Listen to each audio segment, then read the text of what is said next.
वासुदेवाय नमः। आज कुछ वो प्रसंग है कि मैंने राजा आनिग्रह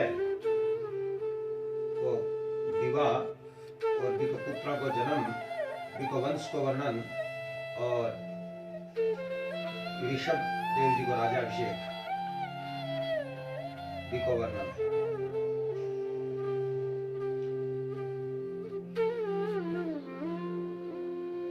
एवं पितरी सकृतिः तदुना शासने वर्तमानम् आनिग्रहो जम्बूदीपोकश प्रजाम और सह विद्रुमो वीक्षणमाणः ये गोपाल यतः।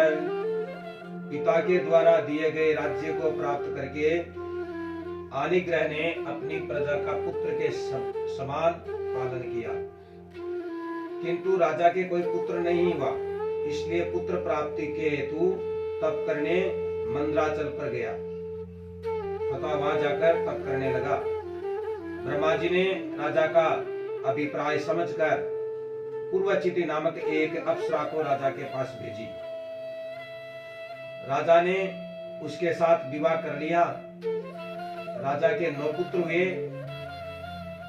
पहलो नाभि, दूसरो किमपुरुष है, तीसरो हरिवश है, चौथो इलावृत है, पांचो रंबेक, छठो हिरण्यक, सातों पुरुष, आठों भद्रासव और 9 केतुमाल। इसके बाद अप्सरा तो ब्रह्मलोक में चली गई। माता की कृपा से पुत्र सुंदर व तेजस्वी हुए। राजा भी यथा समय अपने पुत्रों को राज्य देकर तप हेतु तपोवन में चला गया तथा तप करता हुआ परम पद को प्राप्त हो गया। राजा का मन अप्सरा में लगा हुआ था, इसलिए राजा को अप्सरा लोक की प्राप्ति हुई। कहावत है अंतमता सो मता। अंत समय में जैसी इच्छा होती है वही गति मानव को मिलती है। इसलिए भगवान का ही भजन करना चाहिए। पिता के परलोकवास होने के बाद 9 भाइयों ने मेरु देवी आदि 9 कन्याओं से विवाह कर लिया। नाभि को विवाह मेरु देवी से हो गयो और किम पुरुष को विवाह प्रतिरूपा से हो। हरिवर्ष को विवाह उग्र दृष्टि से हो और इलावृत को विवाह लता से हो। रंबेक को विवाह रंब्या से हो और हिरण्यम को विवाह श्यामा से हो। गुरु को विवाह मारी से और भद्रासव को विवाह भद्रा से और केतुमाल को विवाह देववीति से हो। इस प्रकार से 9 को विवाह को नाभि ने भी मेरु देवी के साथ पुत्र प्राप्ति हेतु पुत्रेष्टि यज्ञ किया। तब भगवान चतुर्भुज धारण करके यज्ञ में प्रकट होकर अपना भाग ग्रहण किया। भगवान के इस रूप को देखकर सभी ने प्रार्थना की।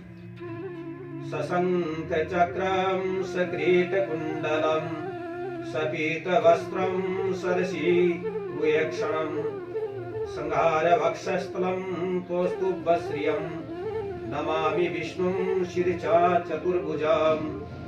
प्रणाम करके प्रार्थना करते हुए राजा ने भगवान से निवेदन किया कि हे प्रभु, आज मैं इन ब्राह्मणों के सहित धन्य हो गया जो आपके इस रूप के दर्शन हुए। तब भगवान ने कहा, जो मुझे श्रद्धा और विश्वास से बचता है मैं भी उससे बचता हूँ। हे राजन, मैं प्रेम का भूखा हूँ। जहाँ प्रेम है वहाँ जाति पाति नर नारी की कोई पहचान नहीं है। मेरा यही स्वभाव है। मेरे लिए संसार में कुछ भी बुरा नहीं है। बुरा है तो केवल अभिमान से भरा हुआ भाव बुरा है। प्रेम से विष भी पान करता हूँ और बिना प्रेम के अमृत भी विष के समान है। तुम्हारी जो भी इच्छा हो वर मांगो।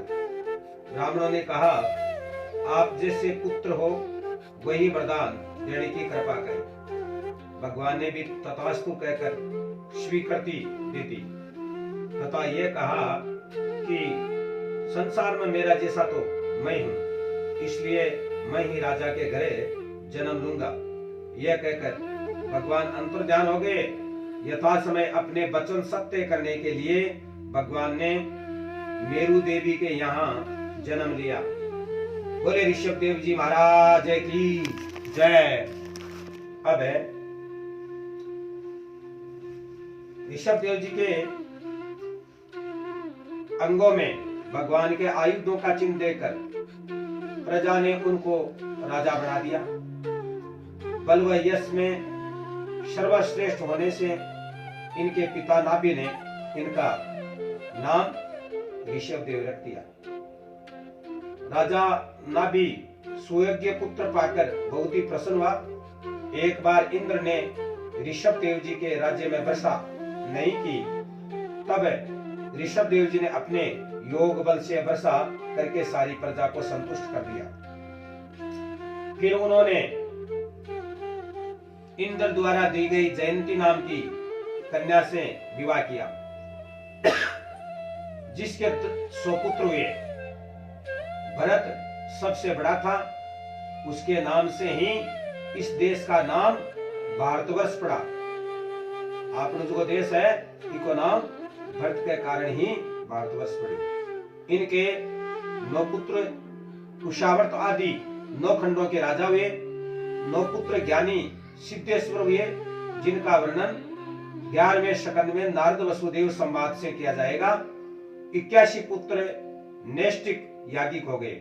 इसके बाद ऋषभ देव जी ब्रह्म ऋषियों के समान उपदेश करते हुए अपनी प्रजा का पालन करने लगे। एक बार घूमते हुए ब्रह्मावर्त देश में पहुंच गए। वहां जो उपदेश सुना वही उपदेश ऋषभ देव जी ने अपने प्रजा को देकर उसका उद्धार कर दिया। जैसा हम करेंगे वैसा ही भरेंगे, ये कहा है। पूरी छिपे नहीं बात मोटा छोटा मिनथरी, हरगिज रहे न हाथ चौड़ा आसी चक्रिया। यानी बुरी भरी जो भी कृषि तो चौड़ा या न रहे को। इसलिए बुराई छोड़ करके भलाई का काम करो, जिससे जिंदगी का भला होवे, यानी मनुष्य जन्म सफल होवे। बोले श्री कृष्ण चंद्र भगवान।